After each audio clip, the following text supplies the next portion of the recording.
ជាបឋមខ្ញុំកណ្ណាខ្ញុំបាទសូមធ្វើកិច្ចនមស្ការចំពោះគុណព្រះរតនត្រ័យ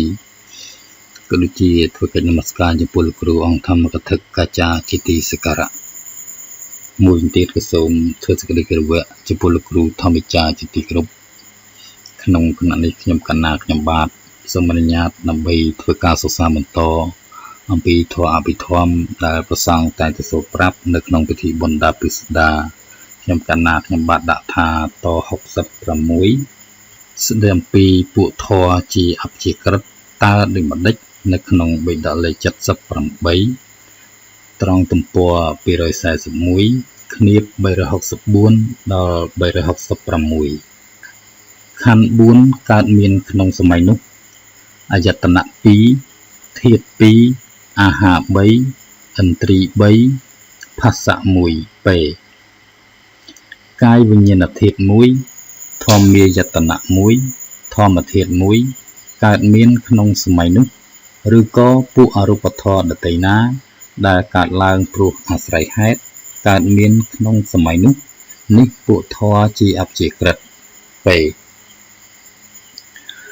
សង្ខារខណ្ឌកើតមានក្នុងសម័យនោះតើដូចម្ដេចភាសៈចេតនាឯកកតារបស់ចិត្តជីវតន្ត្រី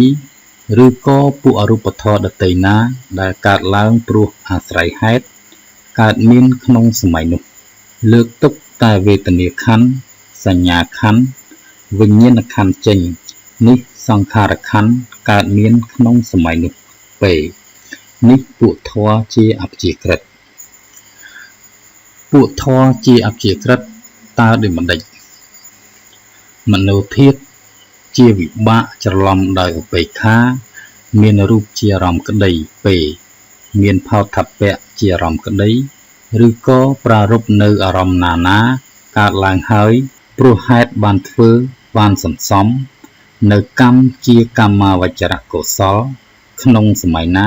ភាសៈក៏កើតមានក្នុងសម័យនោះវេទនាសញ្ញាចេតនាចិត្តវិតកៈវិចារៈឧបេក្ខាឯកកតារបស់ចិត្តមនិន្ទ្រីឧបេក្ខន្ទ្រីជីវតន្ទ្រីក៏កើតមានក្នុងសម័យនោះ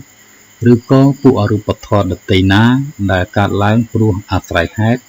ក៏កើតមានក្នុងសម័យនោះនេះពួកធម៌ជាអព្យាក្រឹតការអានស្ដីអំពីពួកធម៌ជាអព្យាក្រឹតនៅទំព័រ241ត្រង់ឃ្នៀប364ដល់366ក្នុងបេដកលេខ78របស់ខ្ញុំកណ្ណាខ្ញុំបាទក្នុងគណៈនេះក៏ដល់ទីបញ្ចប់បាទសូមអរគុណ